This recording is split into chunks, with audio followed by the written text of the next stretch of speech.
Hello friend, welcome back to civil Gyan. स्वागत है आप सभी का सिविल ज्ञान में। आज की क्लास में हम करने वाले हैं सॉइल मैकेनिक्स और एसएससी जी मेंस की प्रिपरेशन। आज से हम स्टार्ट कर रहे हैं। डे 1 आज आपका है और यहाँ पे एक क्वेश्चन डेली हम मेंस की प्रिपरेशन के लिए करेंगे। तो सबसे पहले आज की जो इंट्रोडक्शन क्लास है इसमें हम बताना चाहते हैं कि सॉइल मैकेनिक्स के अंदर कौन कौन से टॉपिक आपको पढ़ने होते हैं या आपके कौन कौन से टॉपिक से आपके क्वेश्चन एसएससी जी मेंस के अंदर आते हैं। तो वो भी बात हम डिस्कस करेंगे। और अगर आप चैनल पर नए हैं तो चैनल को सबसे पहले सब्सक्राइब जरूर कर लीजिएगा ताकि नोटिफिकेशन आपके पास पहुंच सके और डेली आप 10 बजे हमारे साथ जुड़ सकें और अपनी तैयारी को बेहतर कर सकें। तो एसएससी जी मेंस में ना प्री से बहुत ही आसान होता है। मतलब प्री में क्या होता है कि कहीं से क्वेश्चन बन सकता है, लेकिन मेंस में क्या है ना, क्वेश्चन आपको फिक्स है कि क्वेश्चन यहीं से बनेगा। जैसे अगर हम कुछ टॉपिक की डिस्कस करते हैं, यहाँ पे कुछ टॉपिक का नाम लेते हैं। जैसे कि अगर टॉपिक की बात करें कि एक आपका जो है soil water relationship, soil water relation soil water relationship से आपका क्वेश्चन बनता है। फिर अगर बात करें क्लासिफिकेशन ऑफ सॉइल से क्वेश्चन आता है। क्लासिफिकेशन ऑफ सॉइल से आपका क्वेश्चन आता है। फिर आपका जो है इफेक्टिव स्ट्रेस हो गया। फिर आपका हो गया टोटल स्ट्रेस। फिर आपका क्या हो गया, टोटल स्ट्रेस हो गया। एंड आपका पोरोटा प्रेशर, यहाँ से क्वेश्चन बनता है। मतलब इफेक्टिव स्ट्रेस वाला टॉपिक से आपका क्वेश्चन बनता है। फिर आपका परमिबिलिटी ऑफ सॉइल, ध्यान रखना, परमिबिलिटी ऑफ सॉइल के चैप्टर से क्वेश्चन आपका बनता है। फिर आपका जो है परमिबिलिटी से अगर पूछते हैं, फिर आपका seepage seepage seepage through soil से आपका क्वेश्चन बनता है। फिर अगर आपसे बात करें कि कॉम्पैक्शन से, हाँ कॉम्पैक्शन से भी क्वेश्चन आपका बन जाता है। कॉम्पैक्शन से थ्योरी भी आ सकती है कि कॉम्पैक्शन की आपकी क्या किस तरीके से आपका जैसे है। इसमें आपने पढ़ा होगा स्टैंडर्ड कॉम्पैक्शन टेस्ट है, उसका कॉम्पैक्शन फैक्टर है। तो वो सब सारी चीज़ें कॉम्पैक्शन से आपको देखने को मिलती है। क्वेश्चन भी देखने को मिलते हैं, न्यूमेरिकल भी और आपकी थ्योरी भी। फिर आपका जो है कंसोलिडेशन आपने पढ़ा होगा, कंसोलिडेशन ऑफ सॉइल, यहाँ से आपको न्यूमेरिकल देखने को मिलता है। और आपका फिर आता है shear strength of soil shear strength of soil shear strength of soil देखने को मिलता है। फिर अगर हम बात करें शियर स्ट्रेंथ ऑफ सॉइल के बाद आपका जो है अर्थ प्रेशर थ्योरी, कौन सी, earth earth pressure theory, earth pressure theory. और फिर आपका जो है फाउंडेशन। तो ये कुछ ऐसे टॉपिक हैं जहाँ से आपके सॉइल मैकेनिक्स के अंदर क्वेश्चन आपके बन सकते हैं सजी मेंस के अंदर। तो इन टॉपिक्स को ध्यान रखते हुए अपनी तैयारी को आप जारी आगे रख सकते हैं, क्योंकि ये ऐसे टॉपिक हैं यहीं से आपका क्वेश्चन बनने वाला है। और इन्हीं टॉपिक को अगर इतना इतना ही पढ़ के आप जाते हो ना, तो आप एसएससी जेईई मेंस के अंदर अच्छा खासा क्वेश्चन करके आओगे। तो इसमें आपने देखा होगा, प्रीवियस अगर आपने एनालाइज किया होगा तो उसमें देखा होगा कि एक क्वेश्चन जो आपका है ये जो अर्थ प्रेशर थ्योरी होती है, यहाँ से एक क्वेश्चन रिटर्निंग वाला का पूछा ही पूछा जाता है। और ठीक है, यहाँ से क्वेश्चन पूछता है। और फिर या तो अगर आपने देखा होगा कि जो है, हाँ, एक आपका जो है क्लासिफिकेशन में जो सीव एनालिसिस होता है, सीव एनालिसिस का भी क्वेश्चन पूछता है, जो कि आपका सीव एनालिसिस से संबंधित है। तो वहाँ से क्वेश्चन आपका पूछता है, क्वेश्चन हो गया। और फिर आपका जो है सॉइल वाटर रिलेशनशिप से, जैसे मान लो गामा यूनिट बेट वगैरह, वाइड रेशियो, परसेंटेज वाइड, इससे रिलेटेड क्वेश्चन आपका पूछता है। तो ये दो टॉपिक तो आपको बिल्कुल करके जाना है, इनको छोड़ना नहीं है, इनको तो करके जाना ही जाना है। और पूरा पढ़ना तो आपको पूरा पढ़ना है, पर आपको ये दो टॉपिक को ज़रूर करके जाना, क्योंकि यहाँ से अगर आपके क्वेश्चन बने तो आपके जो है यहाँ से तो बनेंगे ही, पर हो सकता है क्योंकि पैटर्न चेंज होता है। मैंने एसएससी जेईई का 18 में प्री मेंस दिया था, 19 वाला भी मेंस दिया था। तो 18 वाला मेंस मेरे साथ क्या हुआ था कि जैसे कि होता क्या है कि जो भी प्रिपरेशन हम लोग करते हैं वो प्रीवियस ईयर्स के बेस पे करते हैं कि प्रीवियस ईयर्स में कैसे पैटर्न आया था। तो उसमें हुआ क्या था मेरे साथ कि न्यूमेरिकल मैंने और थ्योरी दोनों करके गया था, पर न्यूमेरिकल की प्रैक्टिस मेरी इतनी अच्छी नहीं हो पाई, क्योंकि मैं इतना जो है सेल्फ जो है पहले थोड़ा मैंने सोचा कि सेल्फ तैयारी कर लेंगे, फिर बाद में कोर्स के साथ ज्वाइन हुआ तो कोर्स थोड़ा आगे चल गया था। तो मैं थोड़ा मतलब प्रैक्टिस नहीं हो पाई थी, क्योंकि चीज़ें मेरी पकड़ में नहीं आ रही थी सही तरीके से। तो जब वहाँ हुआ क्या कि जब मैं टेस्ट में पेपर में बैठा तो कुछ स्टेप मुझे आते थे, भूल जाते, मतलब प्रैक्टिस नहीं थी। तो मैंने फिर जब नेक्स्ट बार मुझे 19 मेंस देने को मौका मिला, मैंने जब प्री हुआ मेंस देने को, जब मुझे दोबारा मौका मिला तो मैंने न्यूमेरिकल अपने काम कर लिया, थ्योरी भी दोनों काम कर लिया। अब मैं न्यूमेरिकल थ्योरी पे दोनों अच्छे खासे काम करके गया, पर 19 में क्या हुआ कि थ्योरी ज़्यादा आ गई। अब थ्योरी ज़्यादा आ गई, न्यूमेरिकल ऐसे पूछ लिया बिल्कुल बेसिक लेवल का न्यूमेरिकल, जैसे कि आपको दिखाएंगे मैं अपनी क्लास में कि वो न्यूमेरिकल ऐसे, जैसे मान लो ऐसे सॉइल वाटर रिलेशन से क्वेश्चन पूछा था, एक क्वेश्चन मतलब परसेंटाइल वाइड निकालने का क्वेश्चन था, डेंसिटी इंडेक्स ऐसे कोई करके क्वेश्चन था, और चेन सर्वे से क्वेश्चन पूछा था। तो हमेशा लोकल अट्रैक्शन क्वेश्चन पूछता है, तो इस बार पूछा था उसने केवल जो है आपका मान लो क्या कहते हैं कि सर्वे में पूछ लिया था चेन का L1D1 करके जो होता है इनकरेक्ट लेंथ वाला से, वहाँ क्वेश्चन पूछ, मतलब बहुत सिंपल क्वेश्चन पूछे थे, थ्योरी पूछ ली थी। तो पैटर्न चेंज होता है। मैं आपको ये बताना चाहता हूँ कि हमेशा इसका पैटर्न चेंज होता है। लेकिन फिर 2020 में जो एग्जाम हुआ, 2020 वाला जो बच्चे मैंने दिए थे वो बता रहे थे भैया थ्योरी भी अच्छी आई थी, मतलब कि जो ज़्यादा नहीं आई थी, न्यूमेरिकल भी आया था, मतलब थोड़ा अच्छा लेवल का जैसे पहले आता था।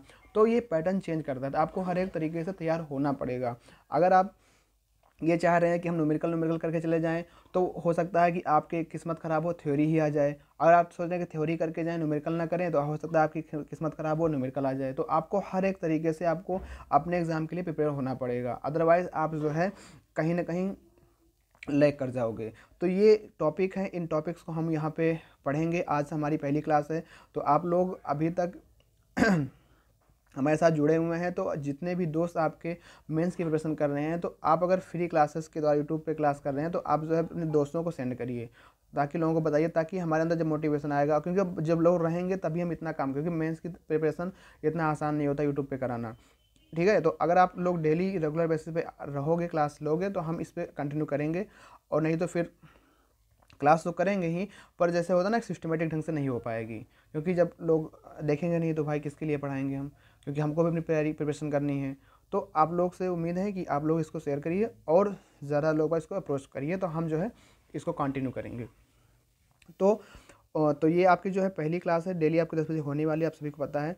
तो ये था थोड़ा जानकारी इंटरेस्टिंग के बारे में। तो अब हम जो है बढ़ चलते हैं अपने क्वेश्चन की तरफ, कि आज का हमने जो क्वेश्चन उठाया है वो क्वेश्चन कौन सा है। तो आप लोग देखोगे ये क्वेश्चन हमारा है, क्वेश्चन तो आपका जो है आसान क्वेश्चन है, सॉइल वाटर रिलेशनशिप का क्वेश्चन है इस क्वेश्चन में, और ये 80/9 में क्वेश्चन आया था, और 15 मार्क का ये क्वेश्चन था। तो इस क्वेश्चन में पूछा क्या गया है कि a sample of soil, question को पढ़िए, a sample of soil has a porosity of 35% and specific gravity of solid is 2.67, calculate void ratio, dry density and आपका यूनिट वेट इफ। मतलब कि आपको क्या निकालना है, सबसे पहले आप कैसे करोगे, वहाँ पर गिवन लिखोगे, गिवन में क्या लिखोगे, आपको पोरोसिटी दे रखा कितना 35% आपकी पोरोसिटी दे रखी है, और आपको दे रखा है specific gravity G equal to कितना दे रखा है 2.67 आपको स्पेसिफिक ग्रेविटी दे रखी है। आपको निकालना क्या है, वाइड रेशियो निकालना है, गामा डी निकालना है, और आपको यूनिट वेट निकालना है। अब यूनिट वेट जो निकालना है वो दो कंडीशन में निकालना है, अगर एक आपका 50% सेचुरेटेड है, एक आपका 100% सेचुरेटेड है। तो आपका जब तो ये इतनी चीज़ आपको निकालनी है। तो सबसे पहले चलो स्टार्ट करते हैं। तो यहाँ पे लिखते हैं सॉल्यूशन,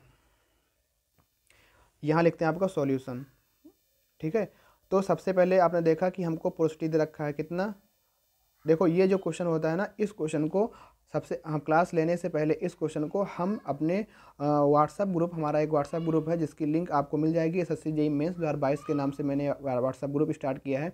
आप लोग उसमें जो है कमेंट बॉक्स में जब आप जाओगे तो वहाँ पे आप इसी वीडियो के नीचे आपको वहाँ पे ग्रुप का लिंक मिल जाएगा, आप वहाँ जा करके ज्वाइन हो सकते हैं। तो क्लास स्टार्ट होने के कम से कम 10-15 मिनट पहले मैं ये PDF, ये क्लास के क्वेश्चन अब उसमें पोस्ट कर देता हूँ, तो आप लोग इस क्वेश्चन को नोट कर लिया कीजिए। तो आज के लिए तो यहीं से देख लो, और फिर नेक्स्ट दिन से आपको क्या करना होगा, वहाँ पे ज्वाइन करके ले लेना होगा, ठीक है। तो सबसे पहले हमने देखा कि हमको यहाँ पे पोस्ट इतनी दे रखी है, ठीक है, और उसके बाद आपका जो GS दे रखा है वो आपको दे रखा है कितना भैया 2.67। सबसे पहले हमको जो यहाँ पे कैलकुलेट करना है, और हाँ साथ में आप जो है पेन कॉपी और एक अपना कैल्सी लेकर भी साथ में बैठे, बिना ऐसे अगर आप बैठोगे तो मज़ा नहीं आएगा, कैल्सी साथ में होना चाहिए तभी मज़ा आने वाला है। तो सबसे पहले हम यहाँ पे हमको वाइड रेशियो निकालना है, क्या निकालना है भैया, वाइड रेशियो। तो आपको पता है वाइड रेशियो को जो आपका फार्मूला होता है वो इज इक्वल टू क्या होता है n/k1 - n, जहाँ पे n आपका कितना है 0.35 डिवाइड बाई 1 - 0.35। तो यहाँ से आप निकाल सकते हो कितना आएगा, ब्रेक रखो उसमें 0.35 और 1 - 0.35 कितना आ गया भैया 0.538, इतना सबका आ रहा है 0.538 सबका आ रहा होगा। ये आपका क्या आ गया, वाइड रेशियो आ गया। आपके साथ कैल्सी होना चाहिए, बिना कैल्सी के मेंस की तैयारी नहीं हो सकती है। तो सबसे पहला क्वेश्चन तो ये लगा दिया हमने, वाइड रेशियो निकाल दिया। अब उसने क्या पूछा है, अब उसने पूछा है कि ड्राई डेंसिटी हमको पूछा है। तो अब ड्राई डेंसिटी का फॉर्मूला लगा देते हैं, क्या लगाएंगे, ड्राई डेंसिटी का।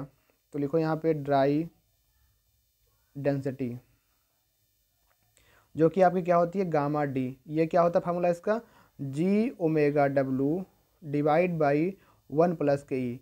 ठीक है, यहाँ पे एक चीज़ नोट करके रख लेना, अभी तक आप जो है ऑब्जेक्टिव खेल रहे थे, तो ऑब्जेक्टिव में आप जहाँ कहीं पे गामा डब्लू आता था और नहीं दिया होता था, आप कितना लेते थे 10 किलो न्यूटन पर मीटर क्यूब आप लेते थे। पर अब क्या होगा, सब्जेक्टिव में अगर दिया होगा जितना तो उतना लेने ही। जब भी आप मेंस की प्रिपरेशन करोगे और अगर क्वेश्चन में दे रखा है गामा डब्लू 10 लो या 9.81 लो, तो आप उतना लेना। अगर नहीं दिया होगा तो कितना लेना पड़ेगा आपको, 9.81 लेना। ठीक है, ये ध्यान रखना, 9.81 आपको लेना होगा। तो आगे बढ़ते हैं, इसको सॉल्व करते हैं। यहाँ पे जी की वैल्यू कितनी आपकी है, जी की वैल्यू आपकी कितनी भैया, जी की वैल्यू आपकी है, जी की वैल्यू आपकी यहाँ पे है 2.67 मल्टीप्लाई 9.81 डिवाइड बाई 1 + के ई का मान कितना है 0.538। इसको कैलसी में रखो और सॉल्व करो, आंसर बताओ।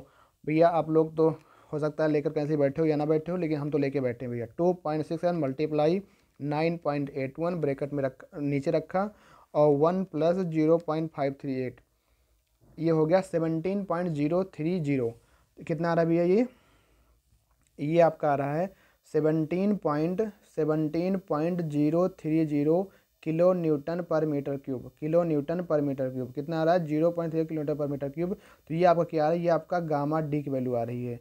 तो क्वेश्चन में हमने सबसे पहले तो वाई डेंसिटी पूछा था, हमने कैलकुलेट कर लिया, डाई डेंसिटी पूछा था, कैलकुलेट कर लिया। अब बात आती है यूनिट वेट की, लेकिन यूनिट वेट जो निकालना है आपको, दो कंडीशन दे रखी है। अगर सॉइल आपकी कितनी है 50% सेचुरेट है, दूसरी कंडीशन है कि 100% सेचुरेट है। तो देखो कैसे निकालोगे, इसको ऊपर करो, चलो ऊपर चलते हैं। अब यहाँ लिखो हेडिंग में क्या लिखोगे कि यूनिट वेट, क्या निकालना है हमको, यूनिट वेट निकालना है। और पहली कंडीशन क्या लेनी है कि जब आपका 50% क्या है सेचुरेट है, क्या है 50% सेचुरेटेड है। अब ये 50% सेचुरेट मतलब क्या होगा कि ये आपकी जो एसआर की वैल्यू है वो कितनी है 50 है, सेचुरेशन कितना है 50% है। अच्छा, ये एसआर समझते हो क्या होता है, ये होता है आपका volume of water, volume of wide, मतलब टोटल वाइड के अंदर कितना वॉल्यूम ऑफ वाटर है, ये हमको एसआर बताता है। तो यहाँ पे ये आपकी एसआर वैल्यू इतनी रखी है। तो इस कंडीशन में जो हम लोग यूनिट वेट निकालेंगे तो वो होगा आपका gamma B equal to GS omega W, bracket में आपका होता है 1 + के डब्लू डिवाइड बाई 1+, ये तो आपका होता है गामा बल्क का फार्मूला, आप तो जानते ही होंगे क्योंकि आप तो बेसिक फार्मूला है यार ये तो। अगर आप इतना जानते हैं तो अच्छी बात है। अब देखो GS को हम अंदर रखते हैं तो यहाँ पे आ जाता है क्या, गामा डब्लू ब्रैकेट में यहाँ पे GS आ जाता है और यहाँ पे आता है ओमेगा डब्लू इंटू GS और हो जाता है आपका 1 + के ई। डायरेक्ट फार्मूला भी होता है, आप उसको भी आधार रख सकते हो, पर यहाँ पे हम लोग जो है एसआर रखते हैं। देखो आपको ने एक सहभाग का फार्मूला पढ़ा होगा, E बराबर SR into W into GS का फार्मूला पढ़ा होगा। तो यहाँ पे ये जो डब्लू इंटू GS के जहाँ पे हम लोग क्या रख सकते हैं, E इंटू SR रख सकते हैं, रख सकते हैं ना, E इंटू SR। तो यहाँ पे W जहाँ GS है वहाँ क्या रख दो, E इंटू SR रख दो। तो ये हो जाएगा आपका omega W G into S plus के E into SR divide by के 1 + के ई हो जाएगा, बिल्कुल हो जाएगा भैया। तो अब क्या करोगे, अब वैल्यू रख दो। तो यहाँ जब वैल्यू रखोगे, क्योंकि देखो यहाँ पे हमको गामा ओमेगा डब्लू पता है, GS की वैल्यू पता है, E की वैल्यू पता है, SR पता है, अब E वैल्यू पता है, तो यहाँ से जो यूनिट वेट होगा आपका सबसे पहला जो निकल के आएगा वो आपका बल्क यूनिट वेट निकल के आएगा। तो वो क्या होगा, गामा डब्लू वैल्यू कितने रखो 9.81 रख दो, मल्टीप्लाई जहाँ पे GS है वहाँ रखोगे 2.67, जहाँ पे E है वहाँ रखोगे 0.538 रखोगे, इंटू जहाँ SR आपका है कितना रखोगे 50% मतलब कि 0.50 रखोगे, डिवाइड बाई क्या कर दोगे 1 + के वाइड रेशियो जहाँ पे 0.538 रखोगे। अब यहाँ से गामा बी का मान निकालो, जल्दी से बताओ कितना आंसर होगा। तो देखो भैया कैल्शियम रखते हैं, 9.81 मल्टीप्लाई 2.61 प्लस 0.538 मल्टीप्लाई 0.50 ब्रैकेट बंद ब्रैकेट नीचे 1 + 0.538 कितना आ रहा है भैया 18.746। इतना ही उम्मीद करता हूँ, इतना ही आप सभी का आ रहा होगा। 18.746 किलो न्यूटन पर मीटर क्यूब आपका इतना ही भैया आ रहा होगा। गामा बल्क की या जो है बल्क यूनिट वेट की वैल्यू इतनी आ रही होगी। ये किस पे आ रही है, ये आपका जो है 15% सेचुरेशन पे आ रही है। तो क्योंकि क्वेश्चन में पूछा भी है कि जब सॉइल ही 50% सेचुरेटेड, जब सॉइल आपकी 50% सेचुरेटेड होगी, जब 50% सेचुरेटेड होगी, उस केस में जो आपको यूनिट वेट निकल के आएगा वो आपका क्या होगा, वो आपका होगा बल्क यूनिट वेट, जिसको हमने यहाँ पे कैलकुलेट कर लिया है। पर आगे इसी में क्वेश्चन कह रहा है कि द सॉइल इज 100% सेचुरेटेड, तब क्या होगा। अब आगे देखते हैं सेकंड केस में। सेकंड केस आपका यहाँ पे कह रहा है कि अगर सॉइल आपकी जो है 100% सेचुरेट है। अब आप बताओ 100% सेचुरेशन है, इसका मतलब क्या हुआ। अभी हमने बताया था कि ये सेचुरेशन मतलब क्या होता है, ये एसआर होता है, और ये एसआर बराबर होता है कि volume of water upon volume of wide. ये 100% है, मतलब क्या हो गया, एक वैल्यू है। अगर एस आर बराबर वी डब्ल्यू अपन वी इंटू 1, इसका मतलब हो गया कि जितना आपका वाइड है, जैसे मान लो अगर ये सॉइल है, सॉइल आपका सैंपल है, सॉइल समझिए तो आपका वाइड भरा हुआ है जो भी आपका वाइड है, इस सारे वाइड में क्या है, आपका वाटर फिल हुआ है। तो जो वॉल्यूम ऑफ वाटर है वो वॉल्यूम ऑफ वाइड के बराबर होगा, तभी आपका एस आर बराबर क्या हो जाएगा, 1 होगा। तो यहाँ से हमें समझ में आ गया कि हमारी जो एस आर की वैल्यू है वो कितनी है, आपकी सेचुरेशन कितना है, 1 है। 100% कह लो या इसकी वैल्यू 1 मान लो। अब यहाँ पे एस आर जब 1 आ जाएगा तो आपने पढ़ा था फार्मूला कि ई इंटू एस आर बराबर डब्ल्यू इंटू जी एस। यहाँ एस आर 1 हो जाएगा तो ई इक्वल टू कितना हो जाता है, डब्ल्यू इंटू जी एस हो जाता है। तो इस केस में जो हम लोग निकालते हैं यूनिट वेट, वह आपका यूनिट वेट क्या होता है, वो सेचुरेटेड यूनिट वेट होता है। क्या होता है, सेचुरेटेड, क्योंकि जब 100% सेचुरेट हो जाएगा तो उस केस में जो यूनिट वेट निकल के आएगा, सेचुरेटेड यूनिट वेट निकल के आएगा, जो कि बराबर क्या होता है, जैसा कि हम कहें गामा सेट इक्वल टू क्या हो जाएगा, weight of saturated divide by total volume. यही तो हम कह सकते हैं, यही कहेंगे। तो ये अब जो निकल के यहाँ पे आता है, ये आपने देखा होगा कि इसका जो होता है फार्मूला, वो आपका होता है क्या, गामा सेचुरेटेड जी एस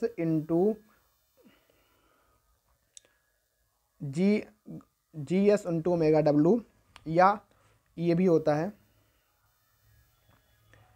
क्या लिखोगे इसको लिखोगे जी या ओमेगा डब्ल्यू जी प्लस के ई ब्रैकेट में 1 प्लस बी ई। ये होता है आपका ओमेगा डब्ल्यू जी प्लस की प्लस ई। ये निकल के आता है। ये आता कैसे, यहाँ पे जो आपका ये जो गामा बल्क था, कि जी ओमेगा डब्ल्यू ब्रैकेट में 1 प्लस डब्ल्यू, फिर आपका 1 प्लस ई। अब जी यहाँ अंदर जाता है, जब जी अंदर जाएगा तो ओमेगा डब्ल्यू, यहाँ पे आपका जी एस, यहाँ पे डब्ल्यू इंटू जी एस, और डब्ल्यू इंटू जी एस बराबर क्या हो जाएगा, ई हो जाएगा। क्यों, क्योंकि एस आर वैल्यू 1 हो चुकी है। तो इस तरीके से आपका निकल के आता है। लेकिन आपको डायरेक्ट इस फॉर्मूला को याद रखना है कि जब भी 100% सेचुरेशन होगा तब आपका जो है इस तरीके से निकाला जाएगा। तब जो है अब आगे बढ़ते हैं तो देखते हैं यहाँ पे। तो यहाँ पे आप देखोगे कि अब गामा डब्ल्यू पता है वैल्यू 9.81 रख दो, पता है नहीं पता है, बिल्कुल पता है भैया। तो वैल्यू रखो यहाँ पे 9.81 हो जाएगा। ब्रैकेट में क्या रखोगे, 2.67 रखोगे, प्लस एक मान कितना रखोगे, 0.538 रखोगे, और उसके बाद क्या रखोगे, 1 प्लस एक मान 0.538 रखोगे। अब निकालो यहाँ से निकालोगे जो आपका सेचुरेशन आएगा, 9.81 मल्टीप्लाई, ब्रैकेट में रख रहा हूँ मैं कैल्शियम अपने, 0.538 नीचे 1 प्लस 0.538 कितना आ गया, 20.46, 20.461, ये आ गया आपका किलो न्यूटन पर मीटर क्यूब में। तो ये आपका हो गया क्या, gamma sat saturated unit weight हो गया आपका। तो इस क्वेश्चन में जितनी चीज़ें कह रहा था 15 मार्क्स था, इतना आपको करना था। ठीक है, आपको परसेंटेज पोरोसिटी दे रखी थी और आपका स्पेसिफिक दे रखी थी। इसके बेस आपको वाइड रेशो निकालना था, गामा डी निकालना था, और यूनिट वेट निकालना था 2 कंडीशन में, एक 50% सेचुरेशन कंडीशन में, एक निकालना था 100% सेचुरेशन कंडीशन में। तो आप यहाँ देख सकते हो मैंने जो है दोनों पूरा जो है क्वेश्चन यहाँ पे आपके सामने हमने सॉल्व कर दिया है, किस तरीके से जो है आपका ये क्वेश्चन हुआ है आप देख सकते हो। सबसे पहले यहाँ पे हमने जो है आप देख सकते हैं, यहाँ पे सबसे पहले हमने जो है लिखा गिवन वाइड रेशो, यहाँ पे निकाल दिया। वाइड रेशो निकालने के बाद जो है हमने फिर यहाँ पे डाई डेंसिटी निकाल दिया। डाई डेंसिटी आपकी आई 17.03। फिर उसके बाद हमने जो है यहाँ पे यूनिट वेट निकाला, एक बार 50% सेचुरेशन कंडीशन को लेकर के, और एक बार जो है आपकी सिचुएशन कंडीशन को 100% लेकर के। तो इस तरीके से ये क्वेश्चन आपका कंप्लीट होता है। अगर आप इस तरीके से इतना करके आते हो तब आपको जा करके 15 मार्क्स मिलेगा, ठीक है। और आप थोड़ा बहुत फार्मूला अगर कहीं ना भी लिखो चल जाएगा, पर आपकी जो वैल्यू आनी चाहिए वो आपकी एक्यूरेट होनी चाहिए, ठीक है। तो इस बात को भी ध्यान रखना, कैल्शियम में वैल्यू पुट करते समय बहुत ही अच्छे से ध्यान रखना। मेन बात गामा डब्ल्यू की वैल्यू ये ध्यान रखना, ठीक है। तो आज की क्लास में हमने सॉइल में मैकेनिक्स के इस क्वेश्चन को डिस्कस किया है। उम्मीद करता हूँ आपको क्लास अच्छी लगी होगी, और जो हमारे दोस्त हमारे भाई बिल्कुल अच्छे तरीके से कंप्लीट एक सिस्टमेटिक ढंग से टेस्ट सीरीज के साथ में अपनी प्रिपरेशन को करना चाहते हैं, तो उनके लिए मेरे पास है एक ज़रूरी जानकारी ये है कि इबर एग्ज़ाम के ऊपर आपको सर के पास 4 साल का एक्सपीरियंस है। 4 बार यहाँ पे मेंस का बैच पढ़ाया जा चुका है। ये 5वीं बार पढ़ाया जा रहा है मेंस का बैच, शायद चौथी बार, सॉरी हाँ चौथी बार या चौथी बार पढ़ाया जा रहा है, क्योंकि सबसे पहले 18 में, 19 में, 20 में, 21, हाँ चौथी बार ये आपका मेंस का बैच यहाँ पे चल रहा है। तो सर के पास अच्छा खासा एक्सपीरियंस है, और मिनिमम प्राइस है, फीस ज़्यादा महंगी नहीं है यार। इतनी फीस तो आप लोग इफ़ोर्ड कर सकते हो सकता है कुछ लोग नहीं इफ़ोर्ड कर पाएँ, पर इतना हमें लगता है 3000 रुपये की ऑनलाइन पेड आप लोग इफ़ोर्ड कर सकते हो। इसके अंदर क्या होगा, आपको प्रॉपर तरीके से क्लासेस मिलेंगी। इस समय क्लासेस का इनका टाइम क्या रहता है, क्लासेस का टाइम रहता है सुबह 9:30 से लेकर के, इस समय आपकी सॉइल मैकेनिक्स की क्लास चल रही है। और आपको अगर आपने अभी तक ना देखा हो तो डेमो क्लास एक आपको यूट्यूब पे मिल जाएगी, तो आप एक डेमो क्लास भी ले सकते हो। डेमो क्लास जो है आपको यूट्यूब पे देखने को मिल जाएगी, तो आप पहले एक डेमो क्लास लेकर के आगे फर्दर कंटिन्यू कर सकते हो। इस समय जो है टोटल 6 क्लासेस हो चुकी हैं आपके ऐप के ऊपर, और जो है नेक्स्ट क्लास में अब 7 और 8 होने वाली है। इस वीक में जो है अभी आपका सॉइल चल रहा है, सॉइल ही अभी एक ही सब्जेक्ट स्टार्ट हुआ है, अभी आपका कोई स्ट्रक्चर का सब्जेक्ट स्टार्ट नहीं हुआ है। तो टाइमिंग क्या रहती है भैया, टाइमिंग रहती है 9:30 से 1 तक, 9:30 से 1 तक आपकी रहती है। फिर आपकी जो रहती है 2 से 5 तक रहती है। अभी तो ये टाइमिंग चल रही है, सॉइल मैकेनिक्स की क्लासेस अभी यहाँ पे रनर अप हैं। तो आपको 3000 के अंदर, इसी मतलब इतने ही बैच के अंदर आपको जो है टोटल आपका कोर्स कंप्लीट हो जाएगा समय से पहले। टोटल आपको इसके अंदर 10 टेस्ट भी मिलेंगे, 5 आपके मिक्स रहेंगे, 5 आपके फुल लेंथ रहेंगे। तो आपको अपनी तैयारी भी मालूम पड़ जाएगी, आपकी हैबिट भी, अपने टाइम इन्हेंस भी हो पाएगा किस तरीके से आपको लिखना है, क्योंकि बिना टेस्ट दिए यार कुछ नहीं होता। आप कितनी भी तैयारी कर लो, कितना भी पढ़ लो, जब तक आप टेस्ट नहीं दोगे, आपकी गलतियाँ नहीं मालूम पड़ेगी, तो आप नहीं समझ पाओगे कि हमको वहाँ पर 2 घंटे में कैसे लिखना है, क्या चीज़ छोड़ना है, क्या नहीं करना है। तो आपको इस बात को ध्यान रखना होगा। अगर आपके यार नंबर अच्छे हैं तो आप बिना टाइम वेस्ट किए further go to SSC mains 2020 इबर एग्ज़ाम के साथ में, कोई भी यार बिना झिझक, क्योंकि इससे कम मतलब देखो, मैं इनके साथ मैं क्यों कहता हूँ, क्योंकि मैंने यहाँ से 2 बार पढ़ा है, और 2 बार पढ़ने के बाद मैंने मेंस दिया है। तो और बाकी भी लोग पढ़ा रहे हैं, मैं नहीं कह रहा हूँ कि कोई ख़राब पढ़ाते सब अच्छे हैं, पर मेरा साथ जिसके साथ मेरा जैसे गाइडेंस होती है ना, तो मैं वही गाइड करना चाहता हूँ कि मैंने यहाँ से किया है, तो आप लोग भी करिए और अपने टाइम को वेस्ट मत करिए, ठीक है। तो डेमो क्लास आप देख सकते हो, यूट्यूब पे पड़ी है बाकी। और ये हमारी जो क्लास है ये 10 बजे रनर अप रहेगी। अगर आप सभी का सपोर्ट रहा तो डेली क्लास आपको 10 बजे देखने को मिलेगी, जिसमें हम लोग सॉइल मैकेनिक्स के क्वेश्चन को डिस्कस करेंगे अभी स्टार्टिंग में, और फिर आगे जैसे जैसे आपका सपोर्ट बनता रहा हम लोग आगे फर्दर बढ़ते रहेंगे। डेली एक क्वेश्चन होता रहेगा। तो उम्मीद करता हूँ क्लासेस आपको अच्छी लगी होगी। अगर आप चैनल पर नए हैं तो सब्सक्राइब ज़रूर करिएगा। मिलते हैं फिर इसी टाइम पर, तब तक के लिए अपना ध्यान रखना, पढ़ाई करते रहना, माँ बाप का सम्मान करना। मिलते हैं फिर। Thank you. जय हिंद, जय भारत।